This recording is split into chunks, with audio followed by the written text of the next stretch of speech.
Morjes! Tosiaan karhun kierroksella ollaan ja niin mä oon nyt kävellyt tosta Rukalta tähän Valtavaaran lammelle. Tässä oli eka tämmönen evästelypaikka. En evästele, istahdan tässä hetken ja jatkan sitten matkaa. Tosiaan tulin eilen Rukalle ja lähdin 9 kintaalla aamulla nyt sitten tallustamaan.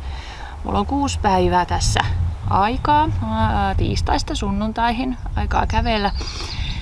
Ja mulla on suunnitelma siihen, että kuinka mä ehdin ihan sinne Sallan Hautavaaraan asti. 80 kilsaa tulisi siitä noin. Mutta mun reissufilosofiaani kuuluu se, että mä oon perillä heti kun mä laitan rinkan selkään ja otan ensimmäisen askeleen. Eli en halua niin kuin ahnehtia kilometrejä, jos ei se tunnu hyvältä. Ja muutan sitä suunnitelmaa sitä aina sen niin kuin fiiliksen ja olosuhteen mukaan, mitä milloinkin on. Ja sillä lailla. Tää on mulle ensimmäinen kerta täällä näin. Joskus muksuna on menty sitä pikkukarhukierrosta. Ja sillä lailla. Karhunkierroksen historiahan kuuluu, että se on aikoinaan tehnytkin ihan lenkin, mutta osa siitä jäi sitten tonne Venäjän puolelle ja sitten on niinku muokkaantunut tää tämmöiseksi nauhalenkiksi. Ja nimi Karhunkierros tulee siitä, että kun sitä ympyräreittiä silloin aikoinaan kulki, niin takuvarmasti sen reitin sisälle jäi aina 2 karhua. Ja siitä se nimi sitten on juontunut ja säilynyt, vaikka enää ei reitti menekkä ympyrää. Mulla on majoitteena mukana 2 hengen teltta.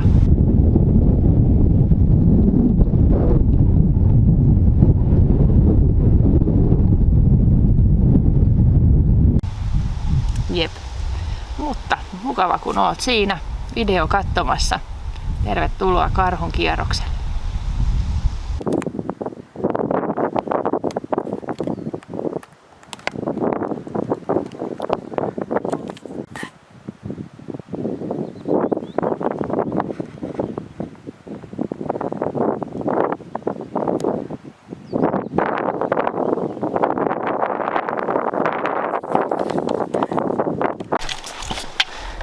Sauvat on kyllä ihan ehdoton apuväline täällä.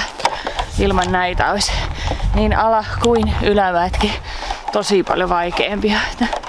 Alamäessä saa tukea ja ylämäessä saa vähän ponnistusvoimaa lisää.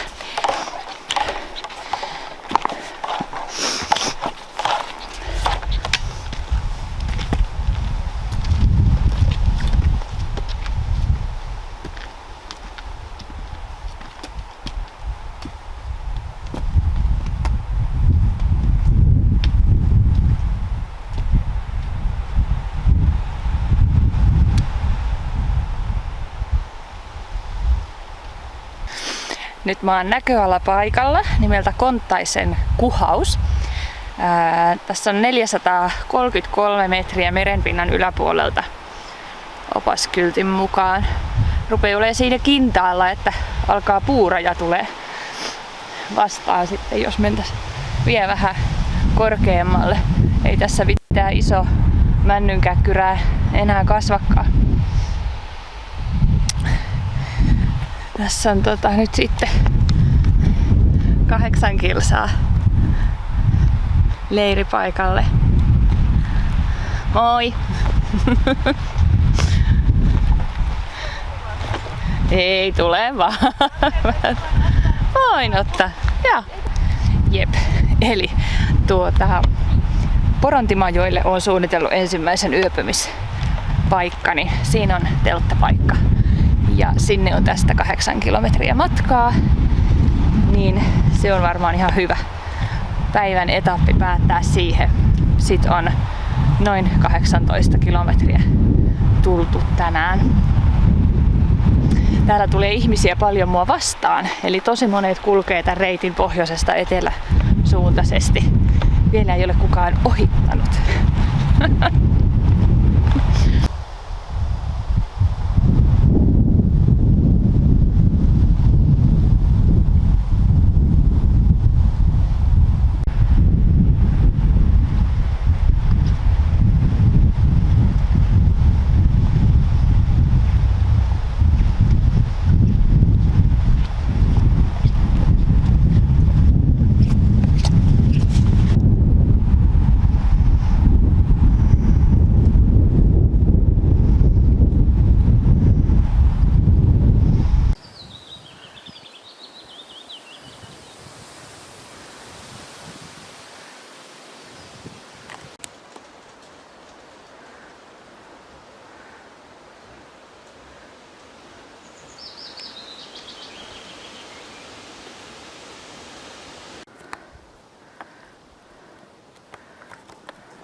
Toisen päivän aamu on tässä käsillä.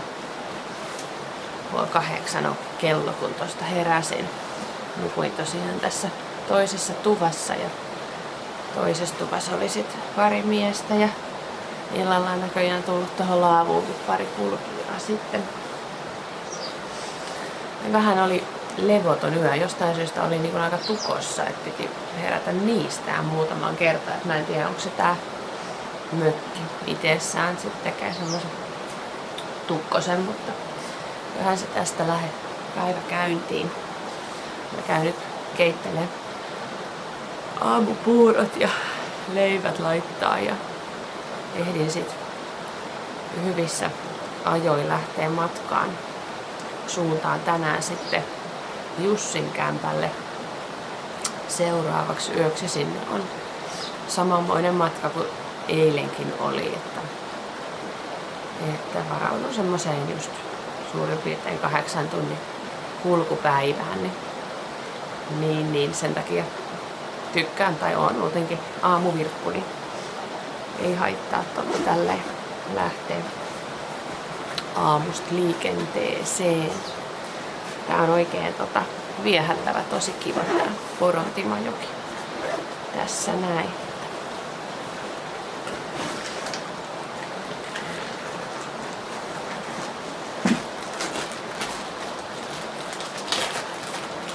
Ihan yksin sai tosiaan olla. Täytyy laittaa aina vähän rasvarasvaa, on niin kuiva nahka, että vaikka tuommoisella luonnonvedelläkin pesee, niin silti kuivaa.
Mä oon nyt pitänyt sellaista tahtia, että mä kävelen noin tunnin ja pidän sitten semmoisen 10 minuutin evästauon, pienen lepohetken. Mulla on täällä kuivattuja hedelmiä ja sitten vähän enemmän tuolta urheilumaailmasta tuttuja hätävaroja kanssa. Eilen mä kävelin niin, että mä laskin koko päivällä vaan 2 kertaa rinkan pois selästä. Se on vähän liian vähän.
tästä voi ollut mennä hetki, mä yritin suostuttaa nää hinnan.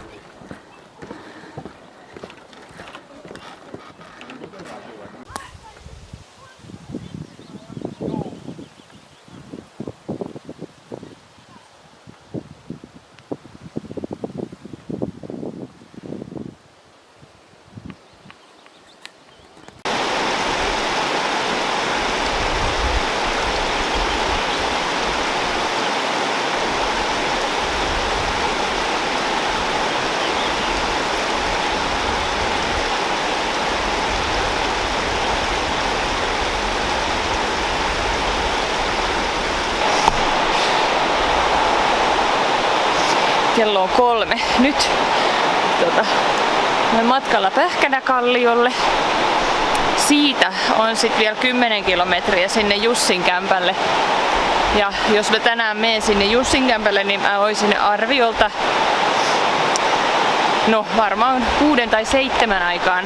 Se nyt riippuu, että jäänkö mä sit ihan keitteleen ruokaa tuohon Pähkänäkalliolle. Että mä söin lounasta siinä Jyrävällä 12 kintaalla.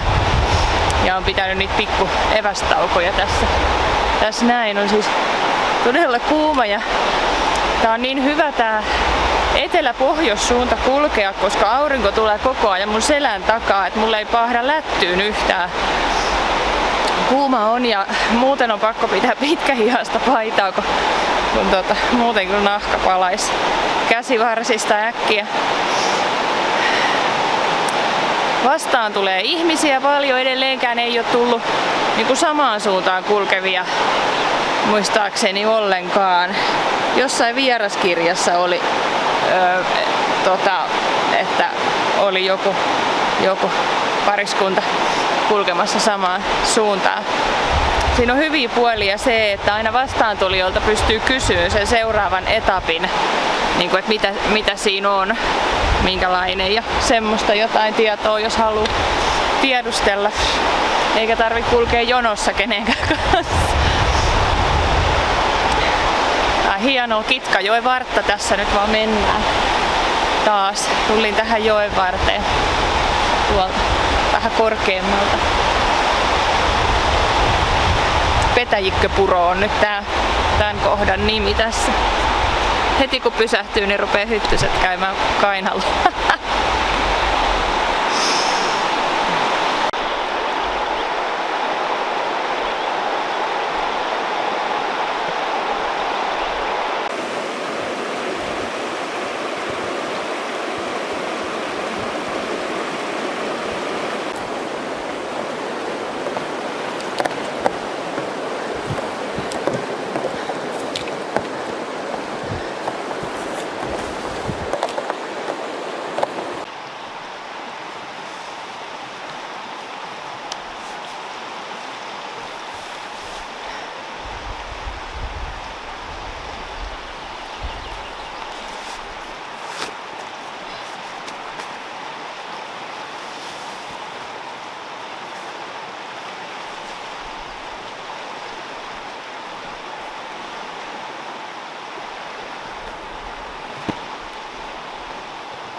Joo.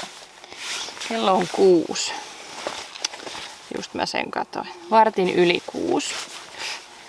Mä en ole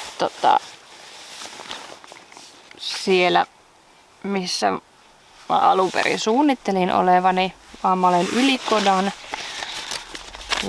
laavupaikalla. Tai tossa on siis tämmönen kota ja telttapaikkoja. Tästä oli ihan vaan kivenheitto enää siitä Pähkänäkalliolta, missä tein sen ruuan äsken. Siihen tuli pari naista täältä näin ja mä kysyin, että minkälaista reittiä on Jussin kämpälle. Se sanoi, että on aika vaativaa nousua, vaikeeta jyrkkää nousua on siinä tulossa ja päätin, että mä nyt tänään lähde sellaista enää jumppaamaan. Ja ihan hyvää, mä oon ihan puhki, mä oon ihan nyt naatti. Mä oon siitä aamu 9 asti ollut liikkeellä ja hyttyskysymykseenkin on saatu vastaus. Kyllä, niitä on jo. Eli mä käyn tuossa rannassa vähän pesulla pikkusen ja no mä keittelen sit vielä sen iltapuuron. Mun täytyisi nyt vähän saada energiaa lisää. Että vaikka mä oon nyt pitänyt enempi taukoja ja syönyt, mut eihän kyllähän se fakta on, että mä syön täällä paljon vähemmän kaloreita kuin mitä kotioloissa varmastikin ja liikunut huomattavasti enemmän, niin se tuntuu tuossa vireystilassa sitten.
Varttia vaille 5.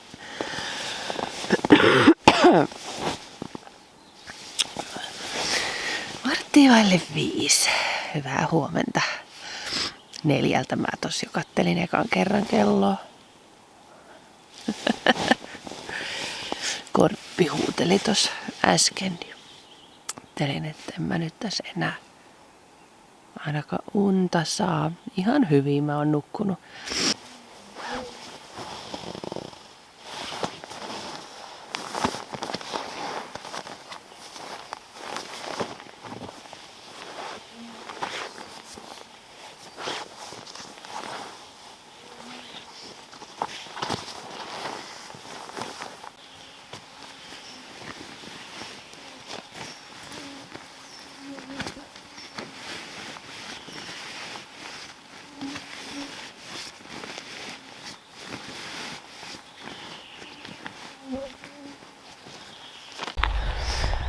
No niin, nyt kello on 7 ja itse asiassa aamulla lämpötila on ollut varmaan noin 5. Mä katsoin lämpömittaria tuossa hetki sitten ja nyt se on ollut noin 8, lähestyy 10. Että aamulla oli sen verran viileä, että Se on varmaan ollut yöllä ja ihan aamulla siinä 5 kintaalla.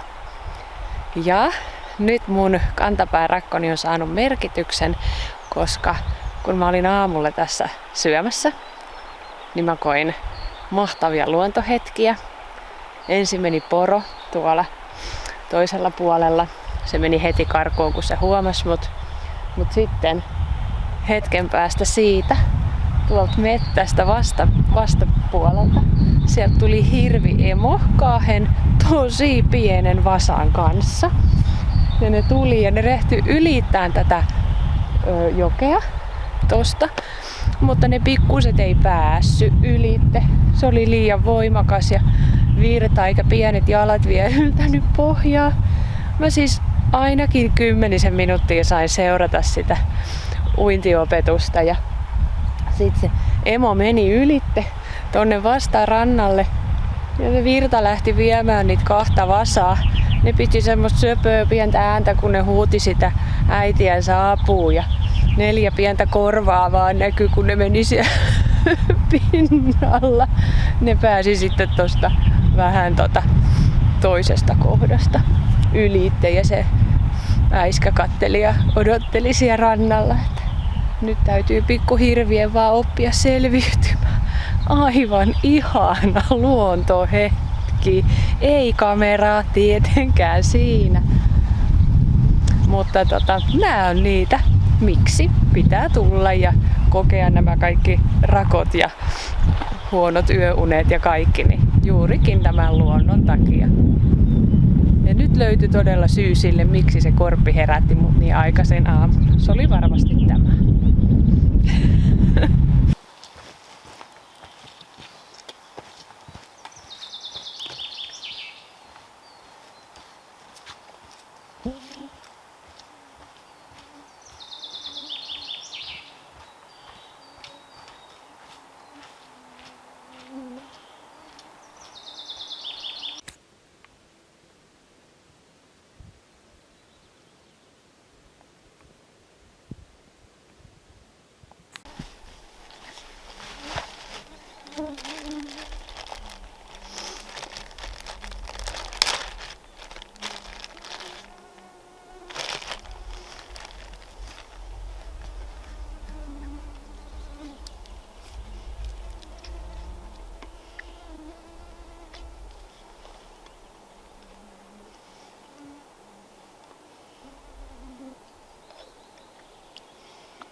Tässä olikin nyt jo tää Jussin kämppä ja just pidin sen tauon tuossa ihan nurkan takana.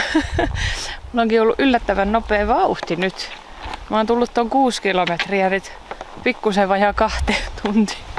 Lähin 7 ja kello on nyt pikkusta vajaa 9. No, tuoreilla jaloilla ja unien jälkeen niin. Ja ei ne nousut, no ois se silloin väsyneenä ollut kyllä tosi pahat, mutta ei ne nyt tossa tuntunut mitenkään eriskummallisen pahoilta. Tästä on seuraavalle etapille ansakämpälle 8 kilsaa. Katsotaan sitten, mitä kello sitten on, kun sinne pääsen. Mutta tässä oli hyvin telttapaikkoja ja paljon ihmisiä. Siellä oli leiriytyneen. Hyvä. Nyt on tämmöistä hyvä kulkusta polkua koko matkan, että tämmöistä juurakkoneulas polkua jepsistä.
Vitsit, miten ihana paikka tuli vastaan. Aivan ihana. Ha! Mulla rupesi olemaan tossa vähän huoli matkalla, että mun vesi loppuu. Ja mulla alkoi myös olla nälkä. Kello on nyt 11 ja se on mun ihan normaali lounasaika kotioloissakin. Ja mä sanoin, että mä en voi tehdä tuo matkan varrella polun vieressä mitään sapuskaa, kun ei mulla ole vettä riittävästi. Ja alkoi olemaan vähän semmonen olo, että hitsit, paljonkohan on vielä matkaa ansakämpälle. Tästä on siis 3 kilsaa enää, mutta mä päätin jäädä tähän, koska tää on niin kaunis paikka, tää puro tässä. Kulmakkopuro. Tuossa oli vähän paikan historiaakin kyltissä, että yritetty tukinuittoon, mutta puro on ollut liian kuiva siihen hommaan ja ei se ole sitten onnistunut. Joo, nyt on vettä ja nyt on sapuskaa ja kaikki hyvin taas.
Voi vitsi, mikä maisema. Ei jöstos. Useimmiten toi kiipeäminen on ihan kannattava. Tämmönen joku hiekkatörmä. Ihan mielet. Se varmaan se melontareitti tulee tästä. Uskoisin näin. Miksipä ei tulisi. Aivan upea. Voi joku.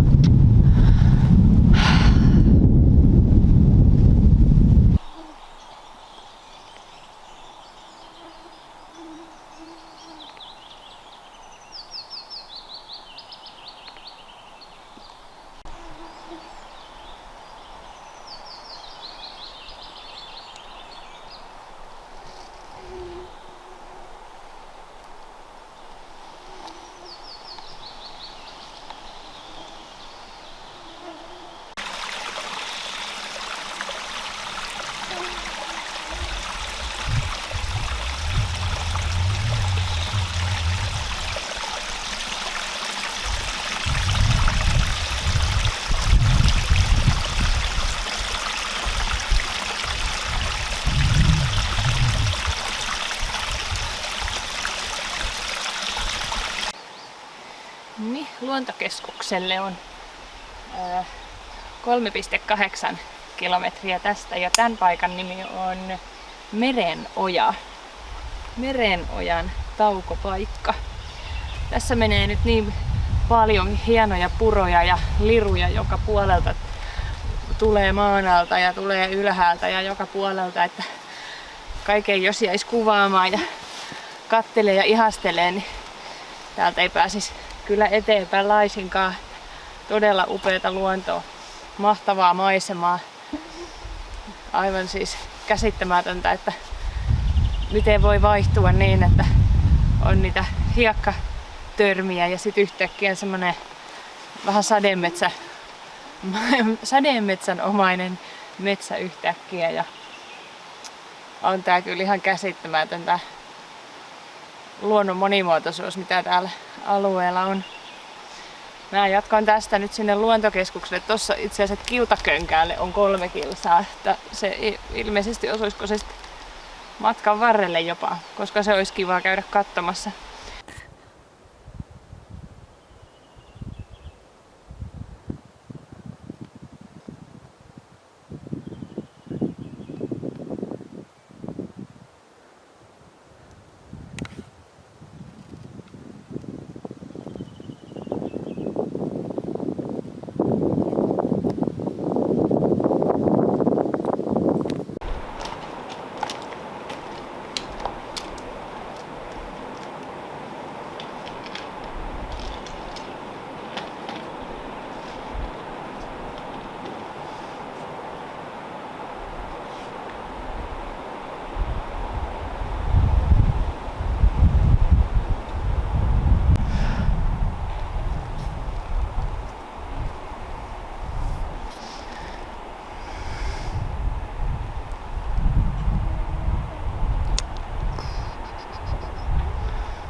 Huhhuja.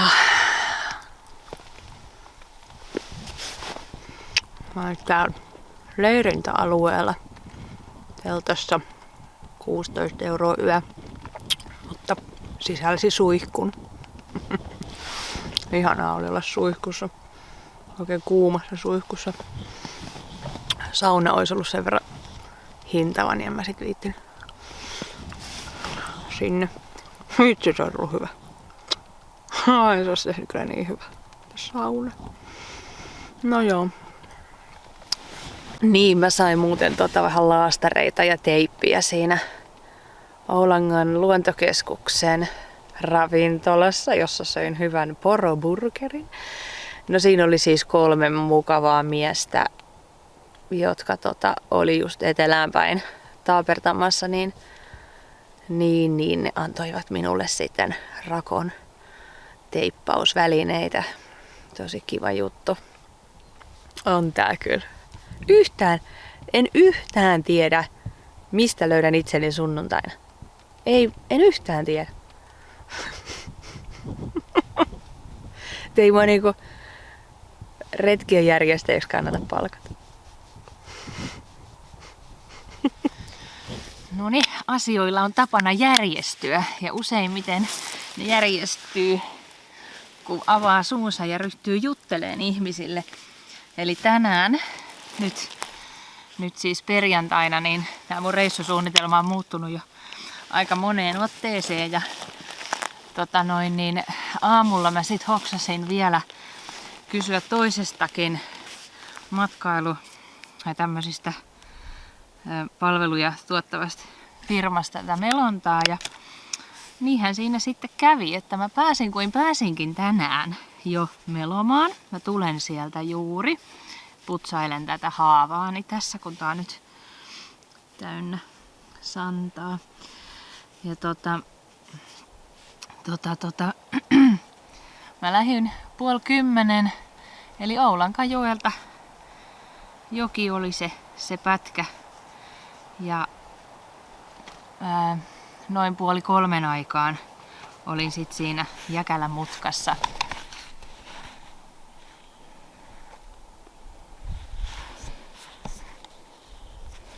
Mä päätin, että mä lähtisin sit käveleen kyllä sinne Ristikalliolle vielä. Tää oli niinku mun lepopäivä. Kevyt 25 kilometrin melonta. Oli se jalalle lepopäivä. Mutta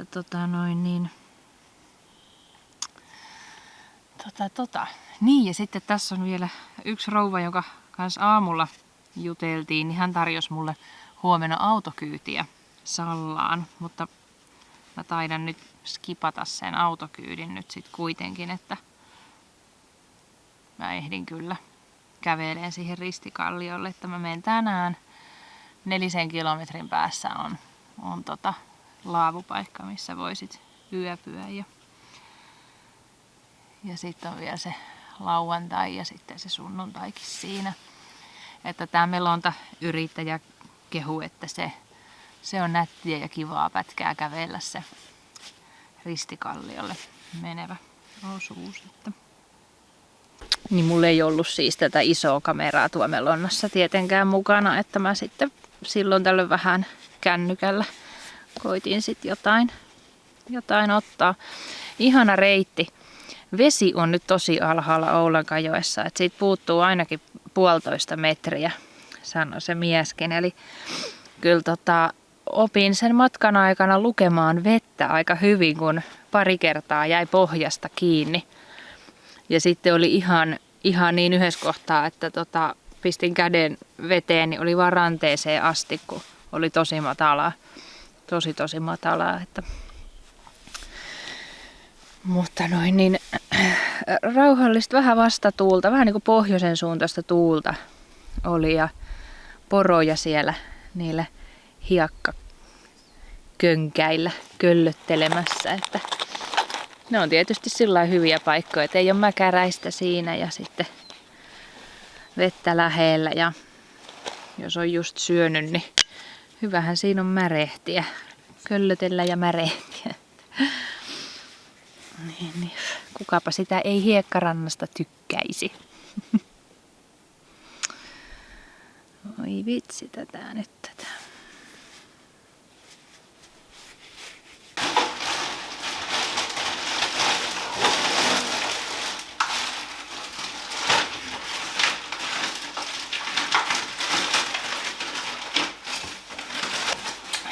mä laittelen tän päivällisen tässä Oulangan leirintäalueella.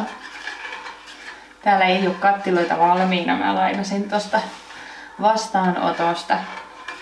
Kysyin, että saisiko kattilaa lainaa, niin sain siitä.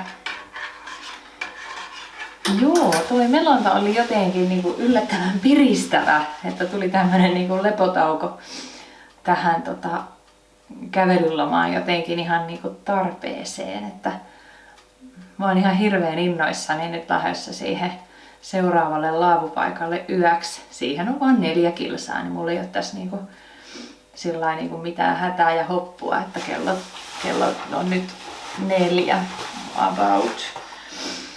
Joo, 4:10. Niin saan semmosen ihan pienen lyhyen pätkän sitten siinä ja pääsee vähän takaisin taas tonne mettään. Kiva olla ihmistenkin seurassa ja sillä lailla, mutta johan tässä nyt on ihan oltu riittävän sosiaalisia taas vähän aikaa.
Runsulammen laavulla olen nyt.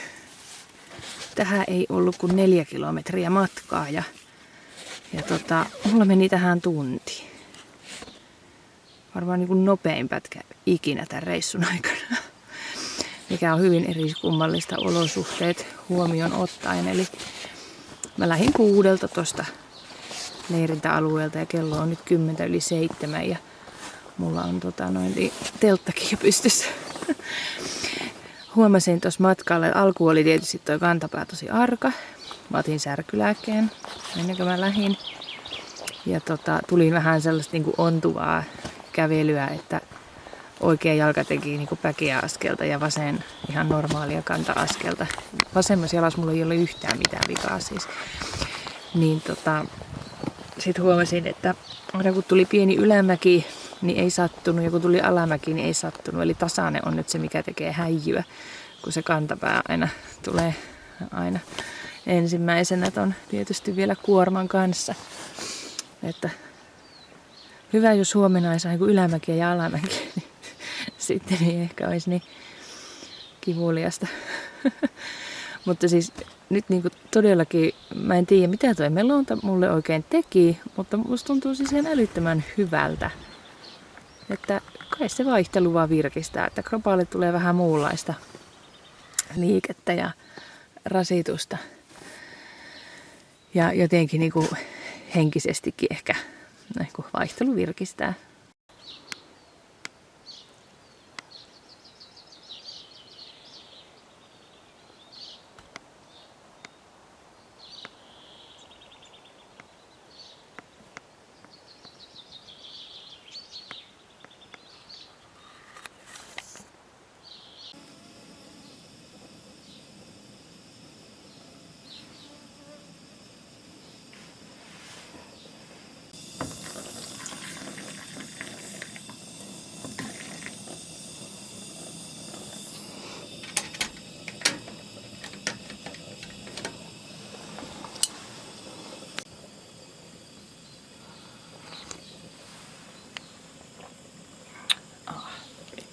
Ihana kuuma kaakao. Tämä muuten on ollut ihan älyttömän ihanaa. Tämä mustaherukkajauhe maistuu 100% mustikalle ja mustaherukalle. 50-50. Kumpaakin on puolet ja puolet. Niin ihan kun tuoreita laittaisi puuron sekaan. Maku on ihan sama. Tulee tosi hyvä twisti tähän retkikaurapuuroon. Mulla on ihan siis tavalliset kaurahiutaleet, ei mitään pikajuttuja eikä mitään, vaan ihan sitä samaa mitä kotonakin käytän. Mä oon mittaillut niitä 2 desi tällaisia pieniä minikripusseihin aina aamuin illoin. Siitä tulee tämmönen kattilallinen puuro sitten. Ja sitten toi marjajauhe sinne, että kotioloissa mä laitan aina jotain pakastemarjaa tai sitten tuoreita tietysti sit kesäaikaa. Kiva kun on näitä kuivattuja jauheita, niin saa niinku siinä sit maut ja vitamiinit pidettyä reissus mukana. Suosittelen kokeilemaan, jos on ihan uusi tuttavuus.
Niin, lauantai-aamu tässä käynnissä.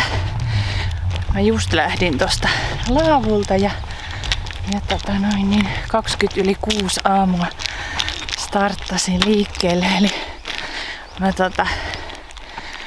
heräsin pariinkin otteeseen yön aikana. Tietysti tää valoisat kesäyöt aina vähän hämää, mutta 4:30 nousin sitten niinku lopullisesti ylös, että puolisen tuntia siinä olin kuunnellut lintujen aamulirkuttelua ja totesin, että ei tästä enää mitään unta tuu, niin nousin sitten aamupalahommat ja muuta ja nyt mä oon sit matkalla Taivalkönkäälle.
Joo.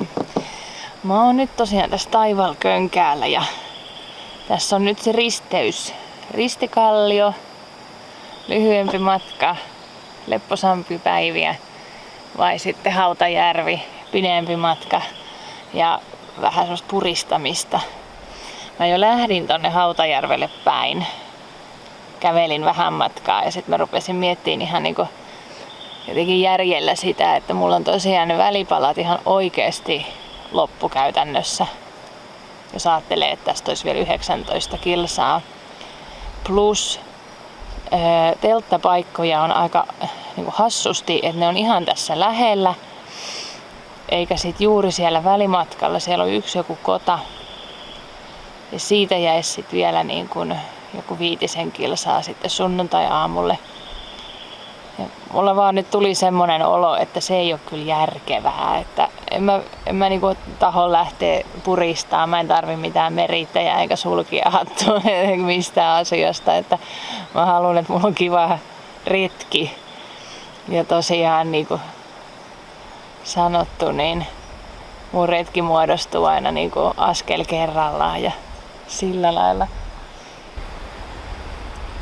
Ja koska tämä luontoäiti herätti mut niin hirveän aikaisin, niin kello on oikeesti nyt vasta 9 aamulla.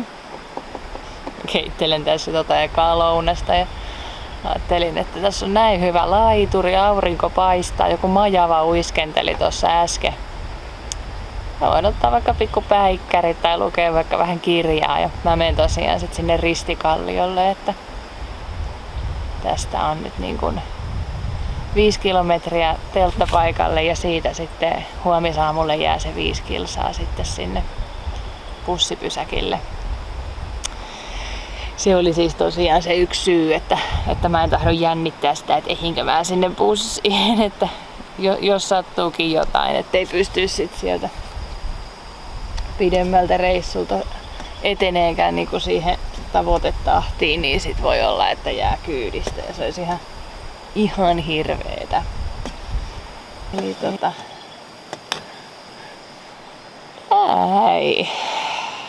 tässä ei ole mitään huonoa tässä näin ollessa, kuulkaas.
Joo, mä lopettelen nyt mun reissuvideoni tähän Ristikallion tuvalle. Mä nukun ensi yön tässä tuvassa. Ihastelen tota käpytikkaa, joka tulee ja menee tohon pesälle viemään sapuskaa poikasille. Harvoinpa näkee tollastakaan, että samalla kun syö, niin voi katsella siinä tollasta näytelmää. Ihan mahtavaa. Mä oon saanut tältä reissulta taas niin paljon hienoja eläin- ja luontokokemuksia. Mieleenpainuvimpana on varmasti hirvet ja koskikara. Ja totta kai niissä Oulankajoen hiekkatörvillä köllöttelevät porot. Aivan mahtavaa. Et tosiaan, jos ei lähde, niin ei mitään sit kyllä koekaan eikä saa. Ja tää on ollut taas ihana reissu. Mahtava. Jos et vielä ole kanavaa tilannut, niin nyt sen voit esimerkiksi tehdä. Ja hyttyset menee suun. Instagramistakin löytyy Virvan tulet. Laita sieltäkin kanava seurantaa ja ja niin Instagramin kautta voi tosiaan sitten vaikka laittaa mulle jotain viestiäkin, että jos haluat kertoa jotain tai kysyä jotain tai jakaa vinkkejä tai muuta, niin mielelläni on siellä sitten vuorovaikutuksessa. Hyvä. Kiitos tosi paljon, kun jaksoit katsella video loppuun asti ja toivon sulle mukavia retkihetkiä ja luontokokemuksia. Moi moi!